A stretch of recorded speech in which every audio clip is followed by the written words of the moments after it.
तुम्हें वो पुष्प प्राप्त होंगे तो तुम्हें उस नायाब पत्थर का दूसरा टुकड़ा भी मिल जाएगा, जिससे उस रहस्यमय खजाने का पता चल जाएगा। लेकिन ये सब तुम्हें उस मायावी बूढ़े की नजरों से बचकर करना होगा।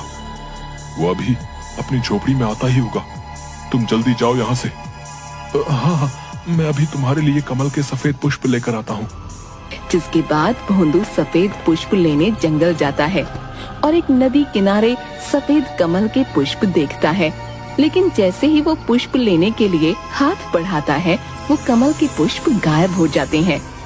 भोंदू ये देखकर हैरान हो जाता है। वो जब भी अपना हाथ पुष्प की ओर बढ़ाता, वो गायब हो जाते। अब न जाने क्यों ये पुष्प मेरे हाथ लगाते ही गायब हो रहे हैं। हे भगवान, अब तुम ही कोई राह दिखाओ, मेरी तो कुछ समझ में नहीं आ रहा है।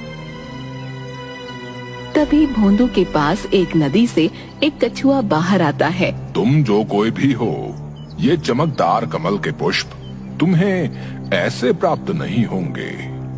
इसके लिए तुम्हें अपनी कोई एक वस्तु जो तुम्हें सबसे प्रिय हो और तुम्हारे लिए जरूरी हो, इस नदी में डाल देनी होगी। तभी ये पुष्प तुम्हें हासिल हो पाएंगे। कछुए जी, मेरे पास तो ऐसा कुछ भी नहीं है। मैं तो एक गरीब मछुआरा हूँ जो मछलियाँ पकड़कर ही अपना गुजर बसर करता है। मेरे पास तो इस मछली के जाल के सिवा और कुछ भी नहीं है, और ये मुझे सबसे प्यारा भी है। ये ना हो तो मैं मछलियाँ पकड़ ही ना पाऊँ। हाँ, मैं इसे ही नदी में डाल देता हूँ। जिसके बाद भोंदू अपना जाल उस नदी में डाल देता है। जिसके बाद वो कमल के चमकदार पुष्प फिर से दिखाई देते हैं।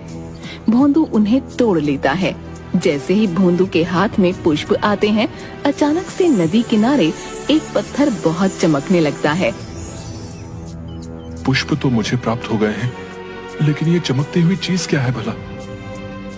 ये चमकती चीज नायाब पत्थर का दूसरा टुकड़ा है।